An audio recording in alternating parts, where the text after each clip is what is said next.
حياكم الله مشاهدينا من جديد، كما أرحب بكل من انضم لمتابعة مساء الوادي.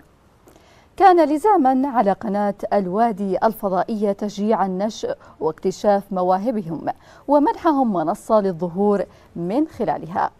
فرقة درر نجران معنا في هذه الليلة، ولكن قبل البدء بالحديث معهم خلونا نشوف هذا التقرير.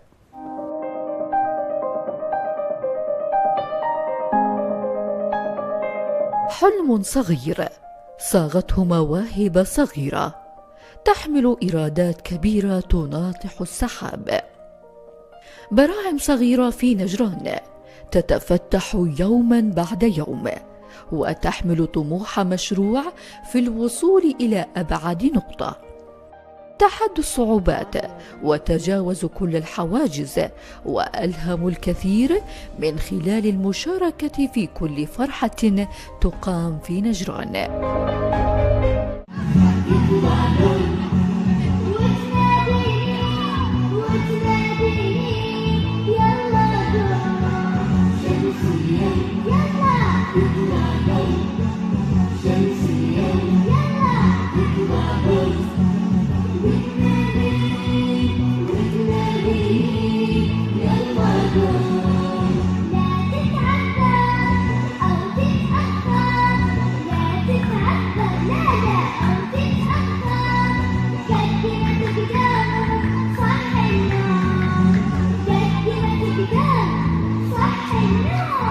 أسماء حسين ناشطة ومهتمة في مواهب الأطفال واكتشافها.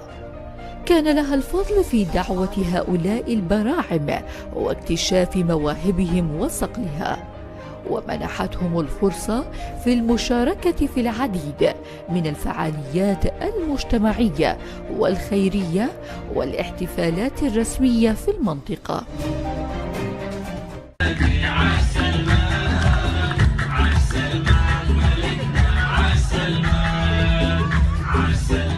ما جعلهم أيقونة للنجاح لمن أراد الاستعانة بهم. يغنون ويمثلون ولهم العديد من المواهب الأخرى، ومع كل طفل أو طفلة منهم حلم يكبر معه ويتحول به إلى مسارات مختلفة.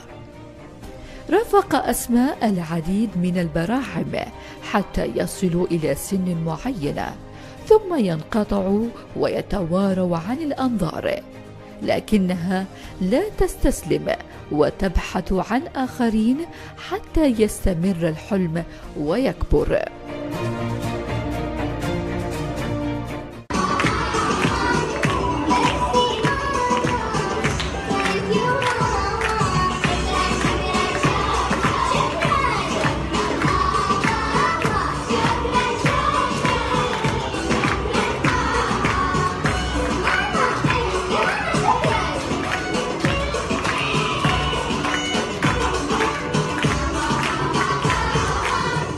ما يهون على أسماء في إدخال الفرحة إلى قلوب الناس عبر هذه البراعم هو تفاعل أهليهم وموافقتهم على الفكرة، وهو ما يعكس حجم التحضر والوعي الذي يتميزون به.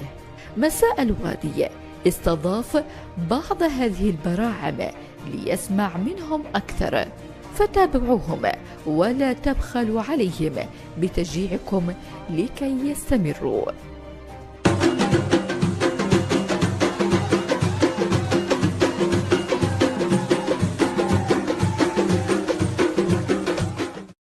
معي هنا في الاستوديو مشاهدينا الأستاذ عبد الكريم الصقور المتحدث باسم فرقة درر نجران، وكذلك البراعم أعضاء فرقة درر نجران، وبالتأكيد راح نتعرف عليهم جميعا. يسعد مساكم، حياكم الله معنا. مساكم سعيد، وشرف لنا نحن نشارك في قناة الوادي، والله يحييك. الله يسعدك. حياك الله. خلونا نتعرف عليكم وانتم صغار. نبدأ معك، عرفنا على اسمك. عزام أحمد فاروق فرحان. حياك الله يا عزام. وانت؟ ريان هادي الواصل. وانت عرفنا عليك؟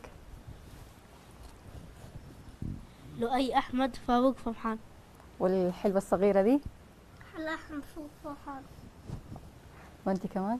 وجدان صالح جل الشرماء. حياك الله يا وجدان. والبنات الصغار الحلوين؟ وجدان هادي الواصل. والكتكوتة الصغيرة؟ ديان هادي واصل. ما سمعنا، ما في حد سمع اسمش. ديان هادي واصل. حياك الله، أهلا وسهلا فيكم معنا. أهلا وسهلا. أستاذ عبد الكريم، خلينا نتكلم في البداية عن فرقة درر نجران، كيف كانت بدايتها؟ في البداية كانت بدايتنا يعني بسيطة جدا. يمكن ابتدت الفرقة تقريبا قبل 5 سنوات. مؤسستها الأستاذة أسماء حسين، أسمتها باسم فرقة درر نجران. البداية جدا بسيطة، كانت مشاركات بسيطة في أندية الحي والمدارس والفعاليات البسيطة من خلال الأهالي، يعني في مناسبات بسيطة. لما صارت أو كونت مجموعة من الأطفال الذي لديهم يعني مواهب عدة، مثل الإنشاد، مثل الاستعراض أو ما يسمى بالسعبة والرقص.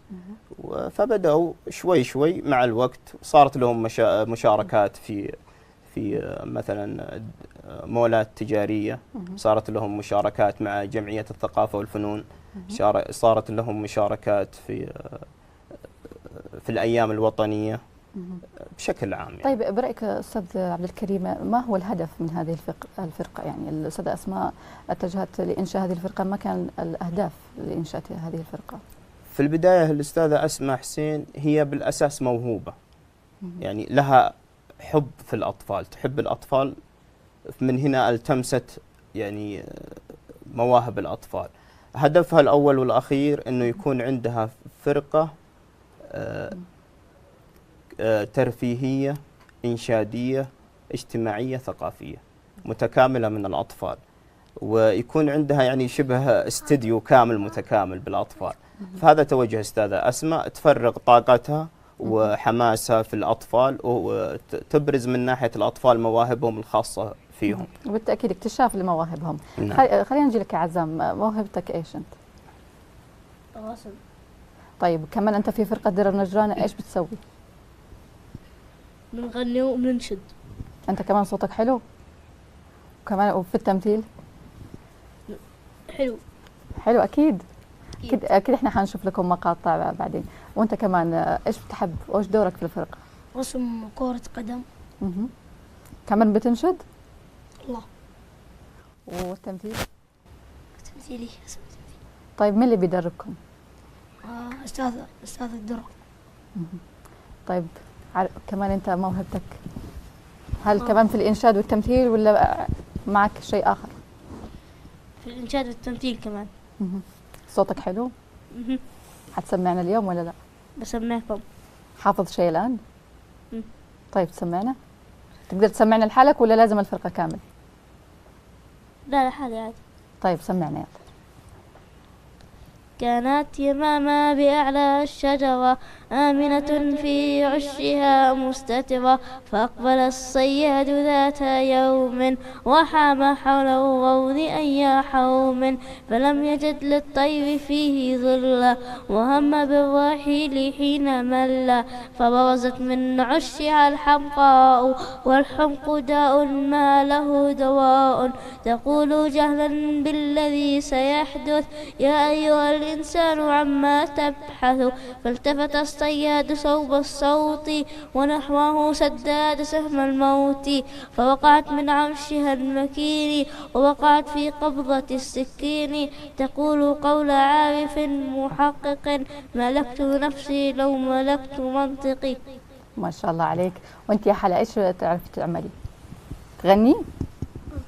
وكمان بترقصي في الفرقة ولا لا؟ وجدان انت كمان ايش تعملي؟ ايش دورك في الفرقة؟ التمثيل. تمثيل بس؟ والرقص. وانتي؟ الرسم والكتابة. طيب والإنشاد في لك موهبة في هذا المجال ولا لا؟ طيب مين اللي بيدربكم؟ أستاذة درة. طيب الأهل البابا والماما في البيت هل بيشجعوكم ولا لا؟ يشجعونا. بتتعلمي وبيعلموكي أشياء في البيت عكس اللي بيتعلموكي في فرقة درر؟ طيب الحلوة الصغيرة؟ رسم الكتابة. الرسم والكتابة، يعني خطك حلو أكيد. طيب نرجع لك أستاذ عبد الكريم ونرجع نتكلم أيضا على الفرقة. يعني هذه الفرقة يعني لابد لها من إمكانيات حتى تستمر. صحيح. يعني سواء من وجود كادر من الأطفال أو كذلك من إمكانيات مادية أو كذلك يمكن معنوية، أساسا بيحتاجوا للدعم المعنوي. هذه الفرقة هل بتلاقي الدعم الكافي لها سواء ماديا أو معنويا؟ والله بالنسبة للدعم يعني معنويا أكثر شيء يكون من قبل أولياء الأمور. ماديا الدعم قليل جدا، ما نقول إن في دعم مادي، لكن إحنا نحاول، والأستاذة أسماء تحاول إنها تقدم كل ما تقدر عليه، بحيث إنه ما يكون ناقص الفرقة أي حاجة. وكذلك إحنا مدعومين تقريبا دعم كامل من مؤسسة ولاية وتجهيز الحفلات منطقة نجران، من ناحية التصوير، الأعمال الفنية مثلا تبع اليوتيوب والإنستغرام، يعني السوشيال ميديا بشكل عام. وكذلك مدعومين من جمعية الثقافة والفنون باستخدام المسرح أو المشاركات في الجهات أو في الفعاليات الرسمية. ونحتاج إلى الدعم، يعني سواء من ما الذي تحتاجه بالضبط هذه الفرقة؟ تحتاج إلى الدعم المادي والمعنوي والمشاركات أكثر من السابق، يعني نحتاج إلى دعم أكثر. مبدئيا احنا نشوف يعني في صعوبة في المشاركات، في صعوبة في مثلا يعني توصيل يمكن كمان الأطفال، كذلك أيضا الفعاليات، أماكن المشاركات، أماكن التدريب كذلك. نحتاج إلى مثل هذه الأمور. طيب بالنسبة لأهاليهم، يعني هل بتحدث مشاكل بالنسبة لأهاليهم، يعني في ناحية أنه يمكن بيتطلب منهم التأخير أو كذلك أيام الدراسة، هل بتعيق الفرقة يمكن أعمالهم في المدرسة أو شيء؟ يمكن أهاليهم في تخوف من هذا الجانب. لا، بالنسبة للأهالي احنا ولله الحمد عندنا شروط قبل اشتراك أي طفل للفرقة. شرط أساسي أن الفرقة ما تأثر على مستواه الدراسي، هذه من ضمن شروطنا. وموافقة أولياء الأمور أهم شيء. لابد يكون ولي الأمر موافق، إذا ما كان ولي الأمر موافق صعب نحن نستقطب أي طفل للفرقة. يعني أيضا كل شيء بموافقة الأهالي، أولياء الأمور. نعم. طيب هذول الأطفال كيف بيتم اختيارهم؟ هل هم بيأتوا إليكم أم أنه كيف؟ إحنا أحيانا من خلال المشاركات في الفعاليات، البعض يشارك والبعض لا. إحنا ممكن يعجبنا مثلا مشاركته في جهة معينة مثلا على مسرح، نتكلم معه أو مع ولي أمره في الموضوع. إن كان لهم رغبة فيه، البعض يرفض والبعض يوافق. لكن الأغلبية من الأطفال حب في المشاركة. شافوا مثلا الفرقة شاركت في موقع ويجون عند الأستاذة أسماء ويتكلموا معها، ونتوكل على الله ونختارهم. مع التدريب نشوف نتائج أفضل. هل في أهالي يعني تحضر إليكم؟ يعني صحيح، في تطلب منكم التحاق أبنائها؟ هم الأساس، هم رأس المال الأهالي. أكثر الأطفال المشاركين من أولياء أمورهم، هم الداعمين الأولين لهم. جميل جدا. يعني احنا كمان اساسا يعني بنوجه يمكن كذلك رساله للاهالي انفسهم، يعني لدعم المواهب اللي موجوده لدى ابنائهم. في كثير من الاطفال وكل طفل اساسا لديه موهبه ولا بد يعني محاوله تنميتها واكتشافها. صحيح. يعني لابد من في تعاون من قبل الاسره، سواء مع فرقه درار او كذلك مع المدرسه نفسها، على اساس انه تخرج هذه المواهب الى ارض الواقع. صحيح. طيب فرقه درار كيف تختار انشطتها؟ هل على حسب المناسبات أم أنها موسمية أم ماذا؟ الأهم عندنا المناسبة. يعني مثلا عندنا فعالية اليوم الوطني، نكون عملنا أو برنامجنا اللي نشتغل عليه خاص باليوم الوطني. عندنا يوم الطفل أو مسرح الطفل، يكون كله ترفيه وإنشاد وحماس عن فعاليات الطفل. نجتمع اجتماعات مكثفة، ندربهم على تدريبات مكثفة، نسوي لهم برامج خاصة، بعدين نتوكل على الله ونتقدم في فعالياتنا وفي برامج الفرقة. طيب بالنسبة للأغاني أو المسرحية أو التمثيلية، هل بتناقش مواضيع معينة، يعني خاصة اللي بتلامس الأطفال ومشاكل الأطفال خاصة في الوقت الحالي؟ صحيح. بدايتنا في الفرقة على الأعمال المقامة، مثلا بالنسبة للإنشاد يعني على الأعمال اللي ممكن قدمتها فرق ثانية أو كان لها أثر عليهم أو هم حابين يقدمونها ويستعرضون مثلها، هذه نخليهم أول شيء يسوونها. بالنسبة للتمثيل لا، يكون في عندنا مناقشة مواضيع مهمة، مثل كان عندنا عمل تقريبا اللي هو بر الوالدين، هذا شيء أساسي ومن شروط الفرقة كذلك. يعني احنا إذا كان في تأثير عندنا أو كان الطفل أسلوبه تغير في المنزل أو مع والديه، نبدأ نجازيه أو مثلا نحاول إن احنا نتخاطب معه بحيث إن احنا نبدأ نعطيه شبه تحذيرات. مثلا إذا أنت عندك مشكلة في البيت أو عندك مشكلة أنت ما أنت طايعة أمك أو حاجة زي كذا، نستبعدك، ما نخليك تشاركين معانا في الفعالية هذه أو ما تشارك معانا، أو بنخلي فلان مكانك أو أنت مكان فلان. كذا نبدأ نخليهم إيش يهتمون ويستعدون إن هم حتى أولياء أمورهم يكونون معهم لطيفين من بداية العمر. طيب العمل مع الأطفال عمل صعب جدا صحيح. وممتع جدا. صحيح. طيب أجمل المواقف اللي حصلت معكم أو أصعبها، يعني لأنه في صعوبات في مواقف جميلة أكيد. أصعبها لما يكونوا يبغون يشاركون، يعني أثناء المشاركة الكل يقول أنا أبغى أشارك، في اللحظة هذه يكون علينا جدا صعبة.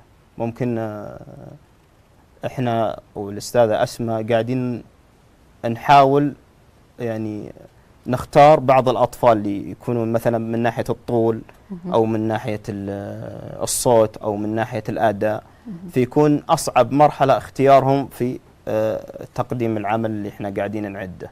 فهم حابين يشاركون كلهم، الكل يبغى يشارك، أكيد. فنضطر ان احنا طيب كيف تتعاملوا مع الأطفال، يعني خاصة لأنها أطفال صغار وحساسين جدا، وفي حال استبعادهم من عمل معين بالتأكيد بتكون على تأثير على نفسية الطفل، كيف تتعاملوا معهم؟ صحيح. نقدم له أعمال ثانية. مثلا هو عنده موهبة مثلا في الرسم، نبدأ نحفزه على الرسم، هذا رسمك حلو، وإذا طلعت وقدمت لنا الحاجة الرسمة الفلانية وكانت بشكل أفضل ممكن احنا نكافئك بالمكافأة الفلانية، أو مثلا نخليك تدخل في اللعبة الفلانية في مشاركة في الألعاب الفلانية أو المرة الثانية بتدخل معنا، نبدأ نحفزهم بحاجات أحلى يعني. فنغير تفكيره إنه يشارك في شيء عمل آخر، في عمل آخر، ونبعده من العمل اللي ممكن انه يأثر على الفرقة بأكملها، يعني ممكن هو يخرب عليهم لا إراديا يعني. زي طبعا في أيضا هذه الرسمة لعزام، يعني ما شاء الله أيضا كمان موهوب في الرسم، طبعا حنخليكم تشوفوها. هذه أيضا، وهذه طائرة، ناوي تطير تكون طيار ولا إيش؟ طيب ايش ناوي تكون؟ عالم كيمياء. طيب شيل الميكروفون كلمنا، ايش حتكون؟ عالم كيمياء. وليش حتدخل في المجال؟ عندي رسم. لا الكيمياء، يعني ايش اللي تحببك في هذا المجال؟ من العلوم. ما شاء الله عليك. وانت ايش حابب تكون؟ حابب أكون ضابط طوارئ. ما شاء الله عليك. ليش؟ ليه اخترت هذا المهنة؟ يعني هل للدفاع عن البلد؟ دفاع عن البلد. وانت ايش ناوي تكون له في المستقبل؟ دكتور. ان شاء الله ربنا يحقق امانيكم. وانت ايش ناوي تكوني في المستقبل ان شاء الله؟ ايش حابه تكوني لما تكبري؟ دكتورة، مدرسة؟ مخترعة. ايش قال؟ مخترعة. مخترعة؟ ما شاء الله. ما شاء الله عليه. ان شاء الله يا رب. وانت يا وجدان؟ معلمة. ربنا يحقق لكم امانيكم ان شاء الله. وانت ايش ناوي تكوني؟ اعطيها المايك خلينا نسمع صوتها. دكتورة. ان شاء الله. معلمة. باذن الله ربنا يحقق كل امانيكم. طيب استاذ عبد الكريم، خلينا قبل ان نختم اللقاء رسالة حاب توجهها عبر برنامج مساء الوادي. رسالتي اولا يعني ندعو اولياء الامور انهم مثلا اذا عند اولادهم مواهب ما يحرمونهم هالمواهب في بداية عمرهم سن الزهور، يخلونهم يقدمون ما عندهم من مواهب وأفكار ومشاركاتهم من ضمن الفعاليات، مو شرط يكون فعاليات الفرقة، مشاركاتهم من خلال فعاليات المدرسة، فعاليات الأيام الوطنية، فعاليات أي فعالية تكون خاصة بالأطفال، إن هم يشجعون أولادهم، يشجعون أطفالهم إنهم يشاركون في الفعاليات هذه. وكل من عنده استعداد لانضمام أولاده إلى فرقة درر احنا نرحب فيهم في أي وقت. طيب كيف يستطيع التواصل معكم؟ على حساباتنا من خلال انستغرام، وفيه رقم جوال للتواصل، والأهم حسابنا في انستغرام.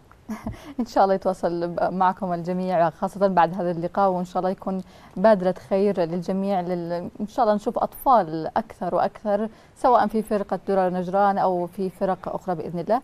وكمان يعني يمكن حابين نوجه رسالة لرجال الأعمال، يعني الاهتمام بهذه الشريحة، الجيل الصاعد، الجيل اللي يعول عليه بناء هذا البلد. يعني يمكن بيدهم إمكانيات كثيرة ليساعدوا هؤلاء الأطفال أنهم يجتازوا كثير من الصعاب.